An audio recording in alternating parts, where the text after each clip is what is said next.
Today we're building something that will give your plants the VIP treatment, a cozy, self-heated garden box. Because let's face it, early spring can be a garden gamble, but not today weather, we're outsmarting you. We're using a light bulb, a plant heating pad controller that would normally control a pad like this, and sheer determination. Here's what we're working with. I'm going to use plexiglass. I had an old piece of a sign. I'm going to use that for the box walls, and I'm also going to use clear for the ceiling. We're tricking a pad controller into thinking the light bulb is its new best friend. Call it unconventional, call it resourceful, I call it budget-friendly brilliance. Now we begin the sacred ritual of box building. If you've worked with plexiglass before, you'll know it has a habit of cracking for no reason at all. Just keep smiling and call it custom airflow if things don't work out according to plan. And remember, measure twice, cut once, and swear silently. Let's start putting this together. I've already secured some backing so that I can attach the box walls to each other. This will make it a lot easier using plexiglass. So I put that there. Let's start assembling this as we go. So that'll go here.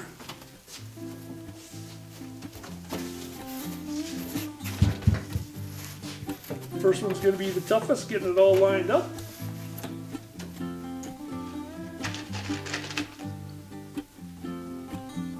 First screw is the toughest. Come on, baby, let's get it right. Easy pie. Next one's going to go right here.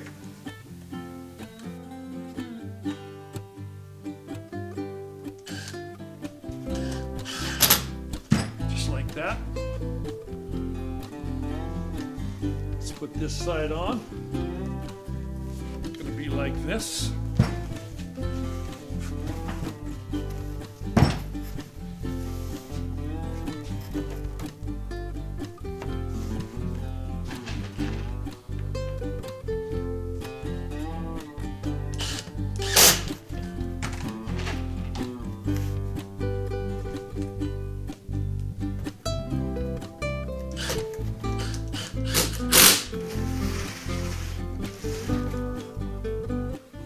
Be our last side.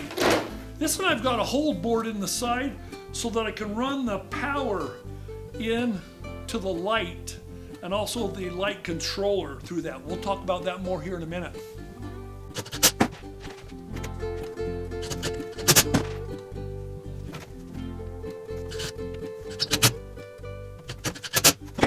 Well, we can see this hole. I've got that hole. This is going to be down inside the ground right here, down across the edge. This will be the top, so I've got to flip it over, but I have that hole set in a position where that'll be close to the bottom. Make it easy to run the cords in. Let's go ahead and flip that over.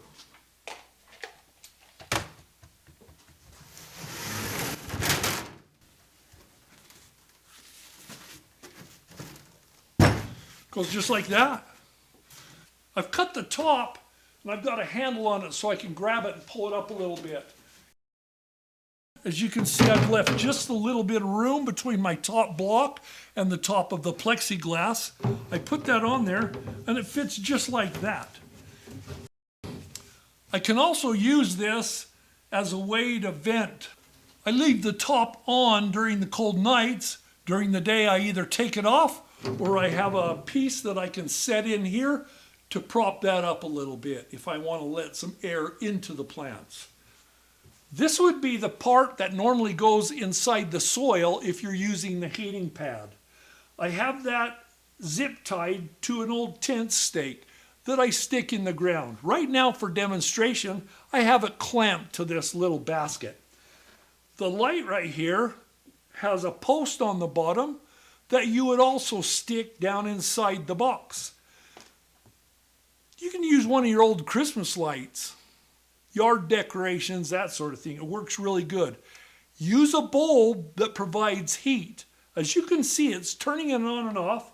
I have it set, and as the temperature goes down, it wants to heat itself back up, and so the light bulb will go back on and heat the little probe here. I have the heating setup built into an old first aid kit box that will close right there and keep it weatherproof. I mount this on the outside of the box right next to that hole we talked about.